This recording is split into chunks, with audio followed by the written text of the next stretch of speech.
시청자 여러분 안녕하십니까. 강연제의 핫토크 강 변호사님 나오셨습니다. 네. 예. 너무 일부에서 열을 많이 받으셔가지고 좀 식혀드려야 될 텐데. 아 요즘에 좀 재밌는 일 없으십니까? 혈압이 올라가지고 자 재밌는 일이 뭐 있습니까? 그러니까. 예. 자 어제 며칠 전에 문재인이 반부패 회의를 이제 해서 부패 청산 시리즈 3래요. 그래서 언제 부패를 열심히 청산해서 벌써 시리즈 3냐? 이번에는 또 밑으로 내려와가 생활 적폐를 처리한다 그러고. 그래서 가만히 생각해 보니까 시리즈 1이 박근혜 주연, 시리즈 2가 이명박 주연. 이제는 이명박 박근혜 보내고 또 더 보낼 겁냐? 이제 YS까지 올라가니까 그분은 돌아가셨고 같은 노나 김은 네. 봐줘야 될 거고. 거기까지는 왜 안 올라가는지 봐줘야지. 쭉 가야 되는데. 3, 4, 원조니까. 5. 그러니까 이제는 그 다음에 처리하려니까 생활적폐다 해가 이제 밑으로 내려오는 내려왔다. 겁니다. 뭐 요양병원 이야기. 이게 더 무서워요. 내가 맨날 요양병원 이야기했는데 문이 또 요양병원 하니까 또 사람들이 또 황장수가 문한테 부추겨서 요양병원 했다 생각. 절대 그런 건 아닙니다. 요양병원에 착하신 분도 많다고 제가 이야기 드렸어요. 그런데 더 웃기는 거는 생활적폐 9가지 유행을 내려놨는데 이 TF를 만들어 가지고 적폐 TF 협의회를 만들어가 새로운 적폐를 발굴하라. 이제 없는 비리를 찾아내라. 비리 종류를. 그래가 TF를 했다는 거 아니에요? 그래서 내가 좀 보니까 미쳐도 지금 단단히 미쳤구나. 그리고는 장관들을 보고 뭐 일을 제대로 알고 있냐? 에? 이렇게 물었어요. 내가 문재인한테 묻고 싶습니다. 당신은 장관들이 뭘 하는지, 지금 이 나라가 어디로 가는지 알고는 있냐? 예? 정말 이 참 갈수록 점점점 우리도 강경해지고 세지는데 대통령 저는 진짜 1년 반 정도 사이에 우리나라는 대통령 하나 잘못 뽑으면은 이렇게까지 될 수도 있구나라는 걸 솔직히 절감을 하고 있습니다. 아무리 그래도 우리나라가 원시 국가가 아니에요. 법이 있고 권력이 3권으로 분립이 돼 있고 국회의원도 있고 사법부도 있고 국민이 있고 여론이 있고 언론이 있고 똑똑한 분들이 또 얼마나 많습니까? 그런 나라인데 뭐 어떻게 할 수 있겠냐 이런 아니란 생각을 했다가 와 정말 대통령이라는 일인이 이렇게까지 전체를 망칠 수 있구나. 정말 잘 뽑아야 되겠다라는 이게 다시 한번 했습니다. 민주주의는 어떻게 파괴되어지는가 하는 미국의 하버드 등에 다니는 교수 2명이 쓴 책이 있어요. 그 책에 보면 민주주의가 파괴될 때 보면 정치 지도자들이 파퓰리스트나 파시스트인 줄 알면서 그와 손을 잡을 때 민주주의가 파괴되거나 또 이 파시스트나 이 파퓰리스트가 결국은 민주주의의 제도의 허점, 즉 선거라는 제도의 허점을 활용해가 그 선거라는 제도의 허점 속에 당 내부에서 이 사람이 파시즘이거나 파퓰리스트 같으면 제거를 하는 그런 부분이 있어야 돼요. 네, 맞습니다. 그래서 지금 지어 놓는 것은 트럼프가 대통령이 된 요인 중에 과거에는 무조건 당원들한테 직접적인 코커슨이 이런 걸 통해 가지고 투표를 하게 하는 게 아니라 이 당의 이 지도자들이 상당히 이 수기를 통해서 이런 코커슨이 이런 거를 해서 당원들한테만 맡기지 않고 저 사람은 이래서 안 돼, 저래서 안 돼 해서 좀 걸렀다는 거예요.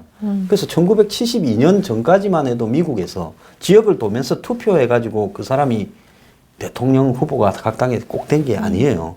회의에서 저 사람은 이래서 그렇다고 며칠을 회의를 해. 그래서 저는 안 된다. 이런 식으로 해서 파퓰리스트나 이상한 사람을 걸러내는 장치라도 있었다는 거예요. 그런데 이제는 모든 걸 당원한테 맡기버려요. 민주당은 슈퍼 대의원이라도 있어서 괜찮은데 공화당은 그냥 당원한테 맡겨버리니까 당원들이 그냥 선동가를 뽑아서 트럼프가 됐다. 이렇게 보는 사람들이 있어요. 자, 거기에다가 다수의 대중 정치인들이 파시스트가 위험한 사람이라는 걸 알면서도 저 사람을 우리가 끌어들여서 통제할 수 있다고 끌어들였다가 나중에 송두리째 뺏기는데 그 대표적인 예가 히틀러예요. 히틀러가 위험한 사람이고 선동가라는 걸 알면서도 독일의 보수 정당들이 공산당을 막는다는 명분하에 그렇죠. 히틀러를 끌어들여서 히틀러가 다수당이 아니었는데도 총리가 되면서 결국 독일을 적골로 만들어버리고 지금 문재인이 한국의 민주주의, 자유민주주의를 파괴하는 모습을 보면 전형적으로 파시즘화 가거나 극단적인 포퓰리즘화 가는 방식을 이렇게 그대로 저는 따라가고 있다고 봅니다. 그래서 민주주의가 파괴되고 있다고 봐요. 어떻게 생각해요? 문재인 대통령이 어떻게 대통령 됐나를 보면은요. 노무현 대통령 비서실장으로 발탁되고 그리고 노무현 대통령 자살하시고 그 장지 한번 하고 운명 책 쓰고 국회의원 초선 이게 다예요.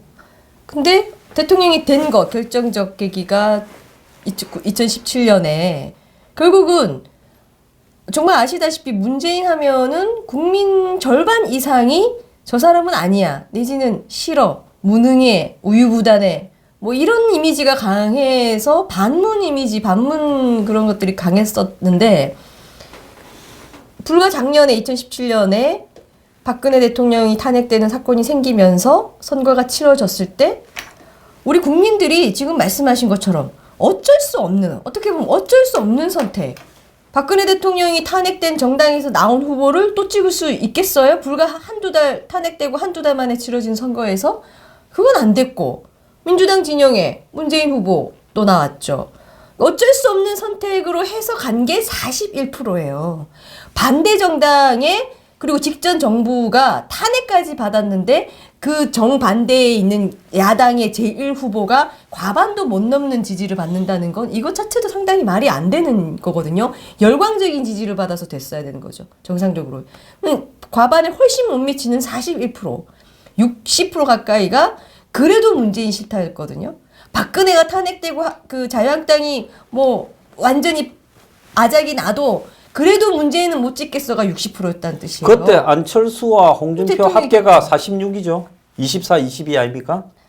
근데 그렇죠. 유승민까지 합치면 50이에요. 그러니까 온건 중도나 뭐 안철수가 온건 중도나 보다 더 오른쪽이죠. 어쨌든 온건 중도나 또 선택의 여지가 온건 없었다. 우파나 또 강경 우파를 합쳐서 득표가 56에 56. 네. 그렇지 않습니까? 그렇죠? 다 빼면 41 빼면 50. 아, 그러니까 56이 그죠. 아니라 50 홍준표가 그죠. 24, 56이 아니라 60이네. 홍준표가 24, 안철수가 22, 유승민이 6이니까. 아, 내가 요즘 계산이 그러니까 46에다 50이네. 52. 59%에서 심상정 후보만 빼면 돼요. 아, 그러니까 52 정도가 넘어가 50한 예, 3쯤 예, 되겠네요. 예. 그러네. 심상정 후보 빼면. 요즘 이게 머리가 좀 많이 나빠졌습니다. 어쨌거나 그랬는데 국민혁명으로 탄생한 정부라고. 네. 그래서 이제 온갖 보수 성향을 전반적으로 중간부터 오른쪽까지가 훨씬 많았는데 자신이 그쪽에 분열로 인해서 이렇게 대놓고 차마 선택할 수 없는 그 예. 환경에서 됐는데 아까 말씀하신 것처럼 불가피하게 손잡게 돼버렸는데 지금 1년 반 만에 나라가 아작이 나고 있잖아요. 근데 이 사람이 당 대표를요 언제 했습니까? 문재인이. 그때 저희 대선 자, 주자 대선에 되고 나서 2012년 대선 떨어지고 비대위 만들어졌다가 문희상. 예, 예. 그다음에 어떻게 됐습니까? 사람들이 지나간 건 다 잊어요. 그다음 문희상 1차 비대위에서 뭘 했습니까? 문희상 1차 비대위에서 김한길이 대표됐잖아요. 맞잖아요. 예, 예. 그 김한길을 하도 흔드니까 김한길이 살아볼 거라고 시청 앞에서 예? 이게 비닐하우스 쳐가지고 수염도 안 갖고 단식하고 뭐 그 고생했지 않습니까? 노숙했지 않습니까? 그리고 그러다가 안철수랑 예, 그래갖고는 김한길이 이제 혼자서 못 버틸 것 같으니까 밖에 새정치연합 만드는 안철수 데려다가 새정치 뭐 민주연합인가 당 이름도 바꿨잖아요. 그랬는데 안철수하고 김한길이가 그에 있었던 그러니까 2016년 그 지자체 선거에서 2016년이 아니죠. 지금 올해가 2014년 14년. 지자체 6월 선거에서 한석 이겼어요, 한국당에. 그런데 그 바로 이제 한 달 뒤에 있었던 7월 달에 재보궐 선거에서 좀 졌죠. 그랬다고 둘이를 쫓아내버렸지 않습니까? 두 사람 다. 다시 비대위를 거쳤잖아요. 그랬죠. 예, 선거 책임. 그래가 다시 2차 이 지금 문희상 비대위가 또 있다가 그래갖고 2015년 2월 달에 참 저도 기억력이 좋은 사람 중에 하나입니다. 대한민국에 이런 자질구레하고 쓰잘데없는 걸 기억할 사람이 누가 있겠어요? 이제 당 대표 선거를 해서 2010 그러니까 5년 3월 달인가 그래가지고 직접 투표에서는 박지원이가 이겼는데 여론조사해서 네. 문재인이 좀 더 얻었다 해서 박지원이가 눈물을 머금고 당 대표를 뺏겼죠. 그렇게 해가지고는 곧바로 4월 달에 있었던 보궐선거에서 국회의원에서 빵이 돼버렸지 않습니까? 네네. 한 석도 못 얻었잖아요. 네, 맞습니다. 그랬는데 네. 그러면 그 전에 안철수 김한길을 쫓아낼 때 그 사람들은 빵이 아니라 2개인가 얻었어요. 네. 그랬는데 참표했다고 쫓아내놓고는 자기는 한 석도 못 얻고 빵이 됐는데 안 나가고 버텼잖아요. 그래가 집요하게 나가라 해도 안 나가고 버텼잖아요. 네. 그래가지고 이제 2016년 총선 있던 해에 1월달 이제쯤에 당 안철수가 혁신위원회 이제 한다고 했으니까 안철수가 동의 안 하고 나가서 네, 네, 국민의당 나갔죠. 만들었잖아요. 그 문제는 어떻게 했어요? 이제 김종인을 찾아가가지고 불렀죠. 김종인을 당 대표로 시키니 어째가지고 네. 이제 김종인 시켜서 선거에서 한국당에 서로 직구석 싸움으로 한석 이겼잖아요. 그러고는 또 김종인을 또 사실상 본인이 나갔지만 쫓겨났잖아요. 그렇죠. 자, 그렇게 했던 사람입니다. 그러면 문재인이 당 대표를 1년도 못했어요. 하는 동안에 보인 능력이 어쨌느냐. 없죠. 선거마다 다지고, 예. 예? 그 다음에 지한테 반대하는 사람들이 화합 하나 안 돼가지고 다 떨어져 나가고, 나갔고. 그리고 심지어 급해지니까 좋아하지도 않는 김종인이 데려다가 일회용으로 써먹고 또 팽했지 않습니까? 자, 이게 문재인의 실체인데 이 사람이 지금 대통령으로 부패 청산을 요구하고 있는데 이제 생활적폐라는데 그러니까 저는 작년 대선 때도 이런 과거를 보자. 과거만 봐도 나오지 않느냐. 이 대통령 깜인지 아닌지 이제 이런 얘기를 하면서 방금 하신 말씀들이 다 나왔는데 그 진짜 말씀하신 대로 심지어 지금 엄청 정체성을 따지는 것 같지만 김종인 같은 그런 분을 당 대표로 모셔놓고 공천권 주고 이렇게까지 치욕스럽게 할 정도로 문재인 후보가 당에 있을 때 민주당이 거의 한 자리 숫자를 왔다 갔다 하면서 숨이 넘어갈 지경이었죠. 그럴 때마다 한 번은 안철수가 도왔고 바보같이 두 번째는 김종인이 살렸고 늘 이런 식이었어요. 본인이 이 당대표도 되고 대선 주자도 됐던 과정도 노무현이 다 해줬고 늘 이런 식으로 살아오고 그 뒤부터는 이제 친노가 계속 내세울 수 있는 얼굴 마담이 마땅하지 않으니까 문재인을 세워놓고 가다가 대통령 되는 것도 박근혜 대통령 탄핵이라는 사건에서 어쩔 수 없이 41% 먹고 됐어요. 그러니까 참 인생 과정이 어떻게 보면 이렇게 살아오는 것도 참 복이라는 생각이 저는 들어요. 본인이 막 힘들어서 199 성공시키고 본인의 역량과 실력으로 뚫고 나가는 게 아니라 늘 이런 식으로 실력도 아무것도 없이 돼서 대통령까지. 근데 나는 참 호남 사람도 신기해요. 저는 지역 비하를 절대로 안 하는 사람입니다. 이것도 지역 비하하려고 하는 이야기가 아니니까 비할 수 있겠는데요. 선입견을 갖지 말기를 바라요. 2016년 4월달 총선 때 호남에서 2석밖에 못 얻었죠. 네. 무릎까지 꿇었잖아요. 문재인 심판론. 문재인 심판하는 그러니까 광주에 가서 그랬잖아요. 그랬는데도 2석밖에 못 얻어가지고 팽을 시켜놓고는 또 그 다음에 대선에서는 또 문을 저렇게 밀었잖아요. 그런데 문재인이 이 호남 사람을 어떻게 생각하는가 하는 게 2011년에 나온 이 저서 운명에 보면 이런 말이 있어요. 아버지가 양말 장사를 했는데 전라도 사람들한테 이게 돈을 떼어갖고 피해를 봤다. 이렇게 기술을 해요. 문재인이. 자, 대통령 되려고 하는 사람이 자서전을 썼는데 아버지가 양말 장사를 하다가 전라도 사람한테 떼였다라는 걸 굳이 기술하는 그게 좀 정상이라고 봅니까? 어떻게 봐요? 그것 때문에 항상 논란이 됐었죠. 근데 사실 호남 분들 탓할 게 아닌 것이 이분들이 그때 반문 감정이 굉장히 심했던 것 중에 하나가 비록 경상도 사람이지만 예, 예. 어쨌든 문재인 예. 노무현 문재인 두 분은 경상도 고향이시죠. 예. 경상도 사람이지만 우리가 믿고 밀어줘서 대통령이 되게 해줬는데 예, 예. 민주진영 이래가지고 되고 나면은 호남을 갈시하고 무시하고 예. 늘 표로 이용했다. 그 예. 감정이 굉장히 격하게 있었죠. 그런데 자. 작년은 뭐 워낙 이쪽에서 먹을 판이었기 때문에. 근데 얼마 전에 홍준표 대표님이 저는 지금 전라도 얘기한 것보다 아니 됐어. 이거 나중에 좀 이따 얘기하겠습니다. 이야기합시다. 예. 자, 양말 온 김에 양말을 마무리 짓고 넘어가야 되죠. 내가 기억력이 너무 좋아가 이게 문제야. 남의 좀 자질구레한 의혹이나 비리는 넘어가야 되는데 2016년 4월에 문재인이 이제 전주에 가가지고 신발을 벗고 절을 했어요. 자, 그래서 절을 했는 모양인데, 자, 그런데 이 당시에 문재인이 신발을 벗고 절을 한 게 아니는데 어쨌든 양말이 노출이 됐어요. 양말이 노출이 되었는데 아르마니 양말이라고. 아르마니. 예.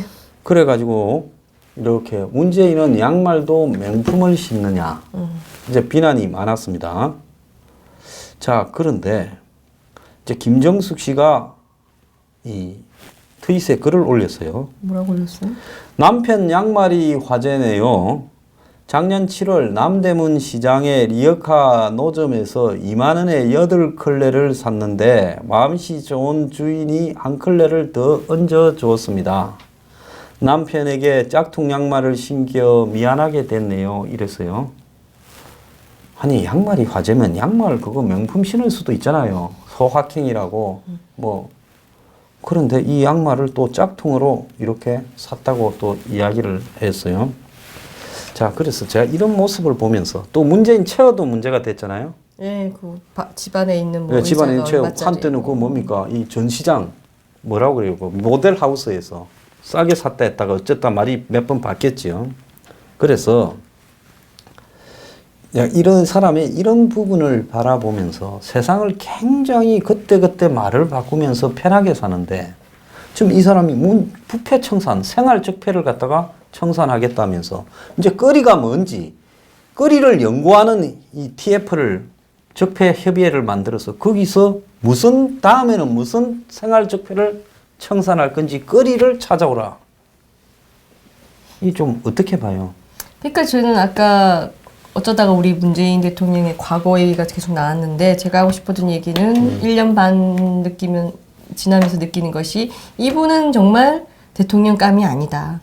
그러니까 대통령이 돼서는 안 되는 분이 이런 참 우연과 운과 남이 만들어주는 이런 역사적 사건이 또 등을 업고 뭐 또 보수가 또 후보가 안철수 뭐 홍준표로 분열돼주고 이런 모든 걸로 해서 대통령이 되다 보니까 그 여파랄까요? 그 망조를 지금 1년 반 앞으로도 남았는데 온 나라와 국민이 지금 다 감당해야 되는 상황이라는 생각이 저는 듭니다. 그러니까 차라리 그냥 진짜 이런 분은 비서실장이나 뭐 누구를 보좌하든가, 응? 뭐 진짜 착하게 그냥 시민단체 활동하시든가, 뭐 인권 변호사로 하시든가. 시민단체 이게 활동하면 지금 착합니까? 딱 맞는 정치 정치 권력 요즘 제일 악랄하더만요. 예. 그렇죠. 왜냐면 제가 이렇게 말씀드리면 좀 더 구체적으로 말씀을 드리면 나라가 이렇게 무너져 내리는 것이 운영을 할 수 있는 DNA가 과연 있는 사람인가? 이 문재인 대통령 분이 운영과 책임을 지는 그런 삶을 살았고 그런 DNA가 있느냐는 거죠. 늘 투쟁하고 누굴 보좌하다가 누가 만들어주는 세력에 의해서 대표되고 후보되고. 자, 강 변호사님. 그렇게 하신 분이 할 수 대중은 있겠어요? 구체적인 이야기를 하면 더 좋아요. 문 정권의 제일 비리 의혹이 뭐라고 봅니까? 반부패 한다니까. 그러면 내 주변에 있어 국민들이 대부분 비리가 있어 보인다는 걸 먼저 청산해야 그게 올바른 반부패잖아요. 그렇죠. 그 문 정권의 제일 의혹이 어떤 분야라 봐요? 지금요? 응. 너무 많아서. 아니, 한 개만 대표적인 거. 너무 쉬운 건데 난이도가 낮은 거였는데. 뭐죠? 태양광. 태양광. 왜? 예. 그러면 완전 문재인이 생활적폐 9가지를 이야기할 때 태양광도 그 9가지 중에 하나 정도는 들어갈 만큼 되잖아요. 네네, 그럼요. 돈이 앞으로 수십 년간 100조 가까운 돈이 투자되는 분야에 이게 이런 식으로 불투명하게 국가 지원이 소수에게 집중되고 서울시의 지원이 소수에게 집중되고 은행의 보증을 또 그 뭡니까 보증회사의 보증을 은행의 대출을 진짜 두 쪽만 가진 사람이 그대로 다 하고 있는데 이런 정도의 부패가 어디 있어요? 그리고 뭐 농촌공사니 이런 땅 새만금 땅 전부 다 갖다 저수지 위에까지도 만들고 자빠졌고 그런데 왜 문재인은 태양광에 대해서 적폐 수사라고 내가 이제 태양광을 할 때는 좋은 마음으로 신재생 에너지 조사를 했는데 태양광을 왜 안 하느냐? 왜 그런 말 안 했을까요? 예, 다시 한번. 왜 태양광 수사하라고 네. 나는 신재생 에너지 네. 이런 부분이 좋다고 많이 하랬지 여기에서 뭐 불투명한 의혹이 있으라고 한 건 아닌데 여러 이야기가 나오고 있으니 이거 열심히 조사해라 이 이야기는 왜 안 할까요? 그러니까 뭐 이제 이 말도 참 지겨워요. 너무 많이 들으셨겠지만 내로남불의 전형이고 제대로 된 적폐 청산이 아닌 거거든요. 그냥 자기들 목적에 맞게 이 나라를 다 그 입맛대로 주무르는 것이 목적이기 때문에 자기들의 적폐는 전혀 건드리지 않죠. 제가 아까 제일 문제가 뭐냐고 했을 때 태양광이 안 떠오르는 게 제가 그 틈만 나면 이제 뉴스 같은 거 보면서 문재인 정권에 저건 아닌데 저거는 정말 정권만 바뀌면 바로 수사 들어갈 일인데라고 싶은 걸 적어놔요. 그럼 적은 거 하나씩 이야기해 보세요. 그중에 지금 태양광은 빠졌는데 한수원 원전 사업 철회시킨 거 있죠. 국민연금 감사 인사건 개입 의혹 있었죠. 그리고 국회 동의도 없이 대북 남북 경협 사업 하고 있죠. 그리고 예산 숨겼죠.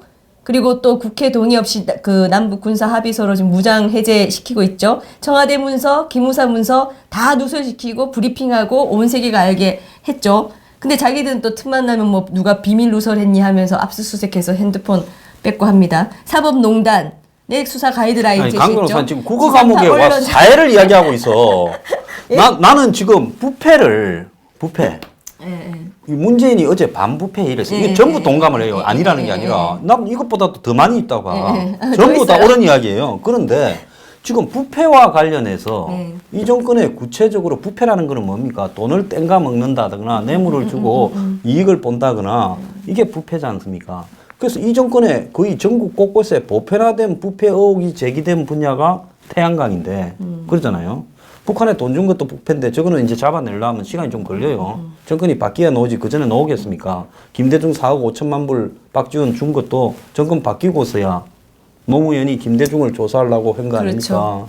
그래서 이것도 이제 그 북한에 돈 준 거는 정권이 바뀌거나 날아가야 나올 거고 지금 국민들이 보편적으로 생활 부패라고 보는 부분이 본인이 생활 적폐를 했으니까 태양광이잖아요.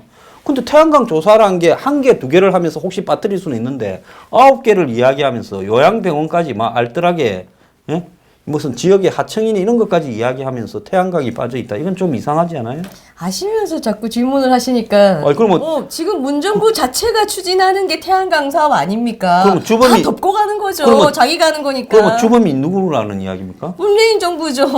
문재인 정부가 주범이다. 이 정부가 하는 것은 절대 이 정권 하에서는 어떤 부패의 대상도 이나 뭐 조사의 대상이 안 될 겁니다. 그러니까 속이 터지는 거죠. 우리 같은 사람들이. 노무현 대통령이 이 검찰 조사를 받다가 자살을 했잖아요.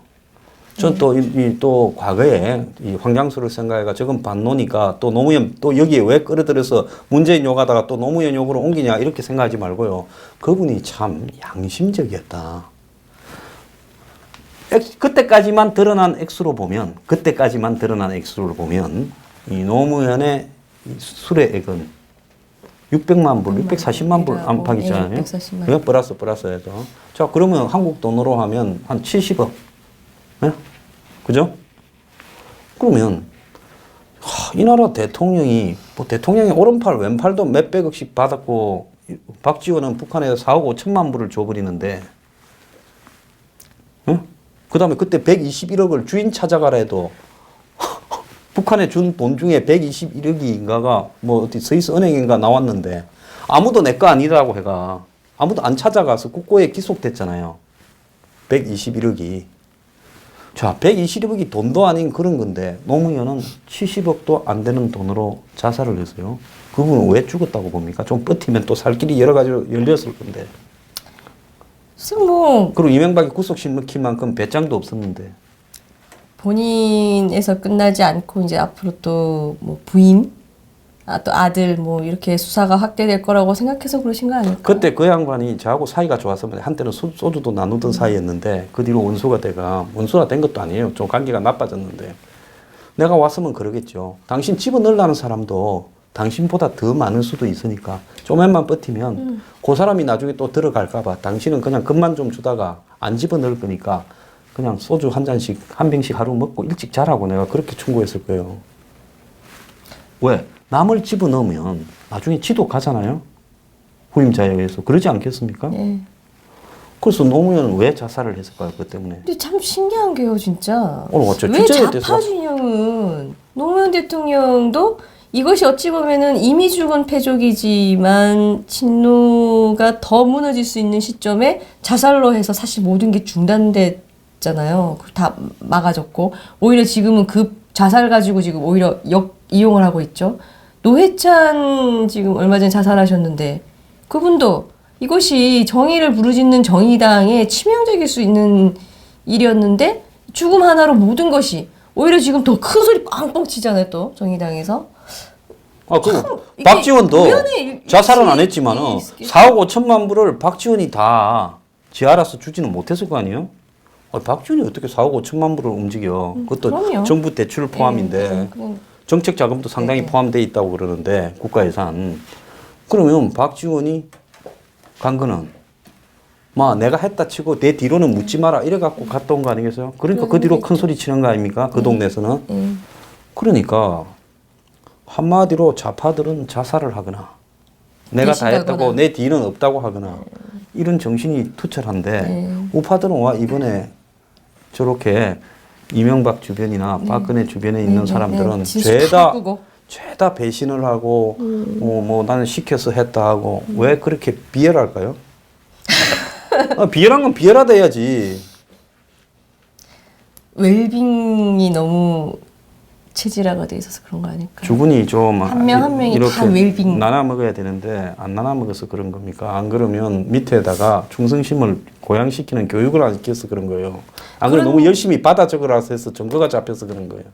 그런 것도 있는 것 같아요. 뭐 좌파는 그 희생을 강요하고 대신 그 희생한 사람에게 그 이상의 보상을 꼭 해준다라고 하더라고요, 누가. 뭐 그래서일 수도 있고 그것에 대한 믿음 때문에 희생하는 걸 또 서로 앞다퉈하거나 그 대수롭지 않게 할 수가 있기도 하겠죠. 근데 보수 진영은 제가 봤을 때 지금까지 너무나 좋은 토양에서 정치를 해와가지고 그리고 기본적으로 그 넉넉하신 분들이 많은 그런 좀 분위기랄까요. 현실적으로도 그런 것 같고 그러다 보니까 각자 도생에 더 체질화돼 있지 않을까. 그 저기 탤런트 중에서 뭐 이 텔레비 나와갖고 의리 이러는 사람 예, 있잖아요. 김보성 씨. 그분을 갖다가 좀 하루에 한 번씩이라도 이 우파 정당에서는 모셔다가 좀 정신 의리 교육을 시켜야 되는가 싶기도 하고. 자고 주제가 좀 진짜 샜는데 예. 노무현은 왜 자살했을까로 다시 돌아갑시다. 예, 아까 말씀드린 것처럼 저는 자기 한 몸의 희생으로 많은 것을 막을 수 있다라고 생각하시는 자, 것 그런 같아요. 것도 또 좀 있겠지만 저는 또 이런 부분을 한번 생각을 해봤어요. 이 위선. 왜냐하면 굉장히 그렇죠. 이렇게 도덕적이고 예, 예, 예. 또 서민 서민을 대통령, 위하고 바보 또 이런다고 뭐, 했잖아요. 예, 예, 바보 그러다가 위한. 시계도 나왔잖아요. 뭐 네, 비아젠가 예, 뭔가. 예, 예, 예. 이제 이래 되니까 본인의 했던 말과 행동에 대해서 조금 창피해서 그렇게 자살을 했다. 근데 이렇게 저는 보지 않겠어요? 아니요, 저는 그거는 노무현 대통령 물론 저도 잘 모릅니다만 만나본 적 있어요? 한번 지나친 적은 있는데 아니 뭐 이야기해보고 술 먹고 그런 적은 없죠. 그런 적은 없어요. 나는 많이 만나보고 술도 많이 먹었어요. 근데 그 정도로 현실 감각이 없는 분은 아니지 않으신가요? 아니 저는 그분이요 상당히 완전 이상주의신가요? 좀 샤이하기도 하고요. 겉으로 바라보는 모습과 이렇게 조금 다른 부분이 있어요. 근데 조직 보호고 이런 부분은 보다는 한마디로 이 자살을 하기 전에 한 열흘 계속 혼자서 그냥 술만 먹고 사람도 안 만나고 고민에 빠졌다는 거 아닙니까? 그건 뭔가 하면 자기가 했던 말과 행동에 대해서 좀 부끄러워했다는 거죠. 그렇게 본다면 다른 사람들보다는 좀 양심이 있으니까 부끄러워하는 거죠. 네. 그렇잖아요. 그것보다 훨씬 더한 짓을 했는데도 안 부끄러워하는 사람들 많잖아요. 그럼 내가 이 이야기를 문재인한테 지금 하고 싶어서 이렇게 이야기가 길어졌는데, 자, 적폐 1, 2 하다가 이제 이명박 정권 다 보내고 박근혜 정권 다 보내고 이제 더 보낼 정권이 없어. YS는 돌아가셨고. 그러니까 이제 자기들 편은 적폐거리도 다 떨어지고. 자기들 편은 또 보낼 수 없고. 그러니까 이제는 생활 적폐라고 바닥으로 내려와가 9개를 하고. 그리고 저거가 지금 적폐를 지금 쌓고 있는 태양광은 안 하고. 조사 안 하잖아요. 네, 그다음에- 수사를 안 해야 해. 그다음에 이상하게 뭐 약사하다가 식약청장 된 사람, 또 무슨 동네 병원 하다가 뭐 서울 의료원장, 인사적폐. 국립의료원장 된 사람, 뭐 이런 게 문재인 왜 됐는지에 인사적폐. 대해서 말도 없어요. 그 나중에 세월 지나면 밝혀지겠죠. 그런데 다음 정권 바뀌면 할 거 너무 많을 것 같은데. 그런데 또 그거 하다 세월 다 가는 거 아니죠? 이 정권은 지난 정권이나 또 생활 뭐 조금 떼먹는 거 이런 것까지도 다 적폐라고 그러니까, 이렇게 그러니까. 캐면 예. 나중에 이 정권에 비리가 나오면 이는 어떻게 해야 됩니까? 할말 없는 거죠. 할 말이 없는 게 아니라 어떻게 할까요? 이 정권의 비리가 이 정권 하에서 나오면요? 이 정권 하에서 비리가 나오거나 예. 또 뭐 퇴임하고라도 불려다니게 되면 그때는 어떻게 할까요? 다음 정권에서는 완전히 뭐 다른 결과가 조치들이 취해지겠죠. 근데 만약에 이 정권 하에서 이 정권의 비리가 지금까지는 전 잘 막아졌다고 생각하는데요. 점점점 시간이 지나고 뭐 또 레임도 올 수 있고 지금 이미 문재인 지지율 하락하고 있잖아요. 그래서 어느 시점에서는 또 내부 불만이 고발로 내부 고발로 터질 수도 있고 이제 더 이상 통제가 안 될 정도가 될 쯤에 이 정권 하에서 비리가 나온다. 그러면 저는 그게 하나의 기폭제가 될 수 있을 것 같아요. 그런데도 불구하고 문재인 대통령이 입을 싹 닫는다면 폭발하지 않을까요? 자, 국민들이? 그런데 이제 우리가 엄청난 역곡을 맞을 것 같은데. 굉장히 오락가락하고 왔다 갔다 한 것처럼 이야기를 하지만은 지금 일부의 이야기와 수미상관이 무슨 네, 말입니까? 옛날에 국어에서 머리와 많이 배웠죠. 꼬리가 어떻게 해요? 상관가- 서로 서로- 만난다는 예, 예. 거죠. 자, 일부에서 왜 저렇게 판사들을 시켜가 판사들을 탄핵시키고 하는 일을 벌이느냐, 왜 저러는가에 대해서 사법장악. 그럼 사법장악에서 뭐 할 건데? 뭐 때문에 이부하고 해서 결론을 내려보세요. 사법부의 체제까지 지금 바꾸려고 한다라고 했던 것이 이념적인 자기들이- 문제로 봐서는 안 되는 그게 문제라는 거지. 아주 실용적인 문제라고. 그러니까 지금 정권 잡고 나서 다 때려잡고 있잖아요. 전 정권 건을. 그 말은 뭐냐면 다음 정권에 자기들도 줄줄이 감옥 갈 수 있다는 거 아닐까요? 저는 그거 하면서 다 안다고 생각하는데요. 그러면은 제일 먼저 해야 될 것이 아예 제가 말씀드렸던 게 사법부를 단순히 요 정권에서의 인사 코드 인사만 맞추는 것이 아니라 아예 체질을 완전히 바꾸겠다. 그래서 감옥 안 가고 또 선동하고 그래서 좌파 정권 20년 갈 수 있다는 말이 나오는 거 아닌가라는 생각을 저는 해요. 방어막이 돼주기 때문에 사법부가 결과적으로. 그러니까 결국은 나도 도둑질 해먹다가 잡혀가면 내가 체질을 개선해 놓은 사법부 판사들이 그래. 비호가 되는 거죠. 우리 같은 종자가 왔네. 그럼 너는 무죄다. 이렇게 할까봐 나중에 깜빵 안 가려고 이렇게 열심히 사법 개혁을 하고 있다. 그 생각을 안 드십니까? 네, 뭐 좀 소극적이고. 듭니다. 예? 그건 전 당연한 전제에서 왜 사법부 체질을 바꾸려 하겠어요. 다 정권을 비호하기 위한 것일 테니까. 뭐 이거 저희 언론사에다가 체질을 바꿔서 사장을 저거 사람으로 넣고 하는 거는 홍보를 위한, 정권의 지지율을 높이기 위한 바람잡이용으로 깔아놓은 거고, 김어준이나 주진우나 이런 사람 넣은 거는, 판사를 넣은 거는 나중에 우리도 일이 혹 잘못되었을 때 깜빵에 가게 될 때 우리가 그렇게 봐줬고 한 자리씩 다 챙겨줘서 장악해놓은 사법부가 나중에 우리를 깜빵 안 보내지 않겠느냐. 그래서 가장 확실한 이 정부의 가장 확실한 적폐청산 방법은 정권 교체죠. 자, 그런데 정권 교체돼도 봐줄 거라고 생각하는데 판사는 공무원입니까 아닙니까? 공무원이죠. 공무원은 영혼이 있습니까 없습니까? 영혼요? 영혼, 영혼? soul. 내가 이 발음이 안 좋나? 영혼이 있어야 되죠. 있는 판사들도 있죠. 아니 그냥 대체로. 영혼이 없다는 표현까지는 좀 쓰기가 저는 좀 그렇습니다. 뭐 변호사 업무에 혹시 지장이 있는 건 아니죠? 아니 그게 아니라 아니 왜냐면은 제가 아는 판사들은 일선 판사들요. 그 법관 대표회의 가지 않은 일선 판사들은 아니 내가 지금 탄식도 이야기하는 많이 해요. 거는 예. 꼭 굳이 판사가 이야기하는 그러니까 게 대체로 아니라 공무원들은 뭐 줄 서는 데만 관심이 있죠. 걔는 누구한테 따릅니까? 아주 이렇게 훌륭한 족보 있거나 의리가 있는 소수의 개 빼놓고는 대다수의 개들은 먹이 주는 주인.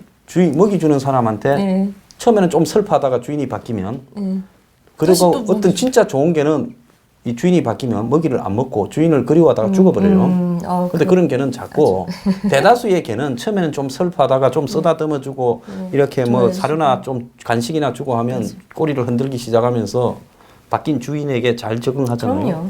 자 그러면 이 정권이 저렇게 판사들을 열심히 의식화된 판사들을 조직화해서 스타일이 다른 걸 쫓아내고 자기들 판사를 박아놓고 또 검찰에도 자기들 사람을 박아놓고 경찰에도 열심히 박아가 이재명 수사도 열심히 시키고 기업도 네? 구치소에 해체시키고. 황장수가 면회를 가도 면회도 안 시켜주고 이렇게 하는데 정권 바뀌면 이 사람들이 과거에 나를 박아준 사람이 깜빵에 왔네. 아이고 구치소에서 그래도 뭐 편이라도 봐줘야 되겠다. 독방 좋은데 배치해라 하고 검사는 아이고 과거에 나를 봐준 사람이 왔으니까 좀 덜 캐야 되겠다. 판사는 아이 과거에 나를 봐준 사람이 왔으니까 형을 안 때려야 되겠다. 박근혜 전 대통령 말기에 보면 검찰이나 예? 헌법재판소나 네. 앞다퉈서 그 미래 권력에 줄 섰죠. 역시 정권 바뀌면요 권력 기관일수록 더 실세들을 찾아다닙니다. 속성이에요. 예? 네, 내 많이 속성이에요. 봤어요. 네. 뭐 밑에 있는 날고 기는 일선 권력 기관에 판사들 있는 사람들도 아니라 거기서 또 살아남고 재미 밑에가- 위로 올라가려고 찾아다녀요. 네, 네, 별것도 아닌 정치인들을. 자 그런데 정권 바뀌면 지금 아무리 바꾸고 교육 의식화를 시키고 교육을 시켰다 한다고 판사들이 딱 버티고 앉아가 비호해 줄 거라는 생각. 우리를 도와줬던 좌파 비리 정치인들을 우리는 끝까지 보호한다 할 수 있겠습니까? 못하죠. 그리고 할 이유도 없습니다. 검사들은 왜냐하면 그렇게 하겠어요? 검사들은 제일 먼저 빨리 돌아서 검사가 권력의 빠를까요? 냄새를 제일 검사가 먼저 빠를까요? 맡는 거예요. 경찰이 빠를까요? 변신하는 속도가? 저는 검찰 같아요. 아 검사가 더 빠르다. 검찰은 더 권력에 가까이 있기 때문에 경찰이 의문의 일패를 했네요. 아무래도 경찰은 일선에 더 가깝고. 그러면 강 경찰, 변호사 검찰. 이야기를 보자 하면 뭐 이거는 강 변호사의 말을 제가 요약한 거예요. 대체로 공무원은 영혼이 없는데 결국은 주인이 바뀌어서 먹이 주는 사람이 바뀌면 먹이 주는 사람 따라가게 돼 있는데 인사권. 왜 이 정권은 이렇게 쓸모없는 사람 일에 몰두를 해가지고 저그 사람을 굳이 박아 넣어서 만약에 지금 이 정권에서 헌법재판관을 전부 좌파들로 박아놨다 하더라도 국민이 수백만 명이 들고 일어나가 문재인 물러가라고 해가 국회에서 탄핵이 돼서 자기들 내부에서도 네, 반란군이 네, 생겨서 네. 헌법재판소까지 갔다 하면 헌법재판관들이 봐주겠어요? 그 상황이면은 만장일치로 탄핵이 나오겠죠. 근데 저는 의미가 있다라고 보는 것이요. 예. 어찌됐건 지금 정권을 잡았을 때 사법부를 바꿔놓으면 이 정권 안에서 굵직굵직한 친정부적 판결을 받아낼 수가 있어요. 대표적인 게 뭔지 아세요? 양심적 집행검은 무죄예요. 이거는요, 사실 웬만한 법조인들은 다 대법원이 너무 앞서갔다. 원래 법원이란 것은 이런 게 아니다. 실정법에 어느 정도 근거하게 돼 있고요. 자기들의 소신이 있다고 해도 실정법이 있으니 유죄를 때리고 다만 이런 입법부가 좀 해결을 해줬으면 좋겠다. 요 정도이죠. 어디 국민적 합의도 없는 것을 마지막 보루인 법원이 앞서가서 실정법이 있는데도 실정법 하에서 그 정당한 사유가 된다라고 해버리면서 그걸 인정해버리는 대체복무가 입법화돼 있지도 않은데 이렇게 나가는 거는 사법부의 본질이 안 맞거든요. 보세요, 당장. 코드 인사를 해놓으니까 대체 복무를 하지 않으면 안 되게 만들어놨잖아요. 강 변호사님, 내가 볼 때 득이 있죠. 예? 옛날에 박근혜 전 대통령이 통진당 해산하고 말기에 뭐요 국정교과서 바꿀래 해도 정권 무너지면 그 아무 소용없는 거예요. 이념적 판결이고 나발이고 세상 지나면 다시 또 말뚝 뽑아서 또 다 새 말뚝 박아요. 그래서 중요한 거는 될 수 없는 일에 몰입하는 인간들만큼 허망한 놈들이 없다고 봅니다. 저는 이 정권이 놈에 해당 안 되길 바라요. 자, 허망하다는 말씀, 예. 공감.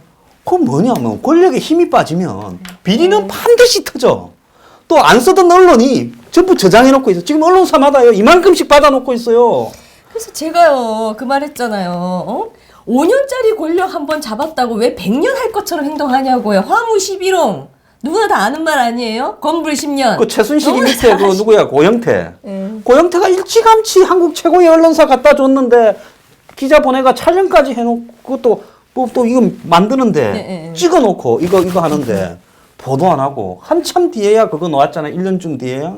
그러니까 뭔가 뭐 지금도 이 정권에 대해서 차곡차곡 네, 맞습니다. 어딘가에 네, 쌓여가고 네. 있고 힘 빠지면 누군가가 터뜨리게 돼 있고 또 그러면 이제 현명한 정권은 어떻게 하느냐. 박근혜 전 대통령이 3인방을 불러다가 A, 야, 니 이번에 좀 들어가라. 또 채, 내 있을 때 니가 들어가서 1년만 살고 온나. 전부 다 그랬어요. 모든 정권이요. Y에서 자기 있을 때 아들 깜빵 보냈잖아요. 자, DJ 자기 있을 때 보냈잖아요. 네. 또 누구예요? DJ 주변에도 많이 갔죠.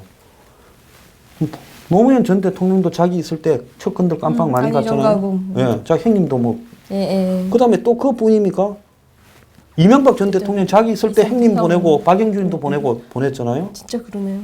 그러니까 박근혜 전 대통령이 자기 있을 때 자기 주변에 그럴 만한 다음 정권 터질 만한 사람을 깜빵 보냈으면 순실아 막 1년만 갔다 온나 어쩌겠노. 어이 저기 저 3인방 ABC 차례대로 6개월마다 하나씩 네, 들어가서 보내든지. 1년만 살고 온나. 아이고, 이랬으면 이 지경이 안 됐죠. 그래서 본인이 영원히 잡을 수 있을 것처럼 정권을 재창출할 수 있을 것처럼 국민의식을 바꿀 수 있을 것처럼 하다가 그게 안 되고 가는 거예요. 그러면 이 정권이 내가 보니까 한 50년 집권, 20년 집권 해먹겠다고 이 정권 있을 때 깜빵 보내는 짓을 안 하고 예꾸전 이재명이만 깜빵 보내려고 저렇게 열심히 하고 있어요. 그러면 이 정권은 어떻게 돼요? 그렇지? 박근혜 전 대통령에게 적용을 시키면 어떻게 돼요? 문재인 대통령이 직격탄을 맞겠죠, 바로. 그러니까 크게 가지. 근데 저는 걱정되는 것이 이 좌파 우파의 결정적 차이가 아까도 우연의 일치인지 모르겠지만 여기는 자살을 해버린다고요. 누가 됐건 뭐 꼭 걱정하지 마요. 이 정권에는 내가 볼 때 자살할 사람 하나도 없어요. 맹목적인 분들이 더 많은 것 같은데. 자살 절대 안 합니다. 왜냐면 심지어 그래서 한 명이 자살하면 꼬리가 끊기고 끝나는데 이 국민 여러분 저기 이 문 정권에서의 이 권력 핵심은 자살을 절대 안 하니까 이 또 황장수가 제 이 명분을 걸고 옛날 같으면 손에 장을 찢은다 했을 건데 요즘은 이제 그런 말은 안 합니다. 그리고 옛날 같으면 방송 안 한다 했을 건데 요즘은 그런 말은 안 합니다. 좌우간 황장수의 정확도를 걸고 이 정권에는 자살할 사람 없습니다. 치매 걸릴 사람은 있을 줄 알아요. 그럼 한 가지 제가 궁금한 거는요. 이 정권은 제가 느끼기에는 역대 김대중 정부, 노무현 정부, 이 좌파 정부보다도 가장 친북 성향이 너무나 두드러진다고 저는 보여지거든요. 뭐 언론에서는 제가 뭐 가장 빨갱이스러운 정부라는 표현을 썼었는데 이 사람들이 무서운 이념의 소유자잖아요. 어찌됐건. 그러면 저는 그 이념도 정권을 지키기 위해 수단 방법 안 가릴 거라는 무서운 생각이 들어요. 그 이념도 어떻게 보면 자살 한 10배를 하지 않을까? 비리나 약점을 감추기 위해서 이념을 갖다 대서 그 이념을 가지고 정권을 유지하기 위한 수단으로 쓰고 있을 수도 있다라는 생각을 우리가 한번 해볼 필요가 있다고 봐요. 왜? 이 정부조차 지금 평양 이슈 김정은이 서울 데려오는 거 말고 이 정권의 지지율을 구제할 방법이 어디에도 별로 없어요. 맞는 말씀이시죠. 그러니까 지금 정권이 이용하는 망해가는 걸 막으려니까 점점 북한의 더, 마개가 맞습니다. 처음에는 내가 이용하려고 했는데 네. 이제 내가 이용하는 게 아니라 저기에다가 목을 메고 거기를 끌려가게 돼버렸다는 거예요. 김정은이 이제 문재인 대통령의 김정은이 가만히 보니까 김정은이가 바보예요. 머리 잘 돌아가고 야갔는데 요것들이 내 아니면 죽게 생겼네. 이제 그렇게 돼서 맞습니다. 예, 딱 침묵이 그 점점 제가- 가소화되다 있다. 아예 그냥 우리는 뭐 네. 밥줄이 돼버리는 자, 오늘 거죠. 할 이야기가 많았는데 오늘 2부도 또 한 건으로 반부패로 끝났습니다. 오늘 1부에는 판사들 한 건, 2부에는 이 반부패 한 건. 그러면 이게 수미상관으로 만나는 결론을 갖다가 강 변호사가 내주시고 끝내겠습니다. 어느 날 말 중에 뭐 황 소장님 뜻하고 안 맞을 수도 있겠지만요. 어찌 됐건 권력을 오래 못 간다. 제가 드리고 싶은 말씀은 그리고 되풀이 되고 있습니다. 그 큰 흐름은 막기 힘들 것 같아요. 판사들을 아무리 탄핵을 촉구하고 패거리 지어서 저렇게 해도 나중에 깜빵 갈 일을 면하지는 못하고 이 정권은 자살하는 사람은 절대 안 나오고 치매 걸린 사람은 나올 수 있다. 그게 오늘 결론입니다. 오늘 그리고- 감사합니다. 아니 잠깐만요. 뭐 하세요. 직업 공무원이 영원한 것 같아요. 영혼이 괜찮아요? 없어서 영혼이 사는 것 같아요. 예. 예, 감사합니다.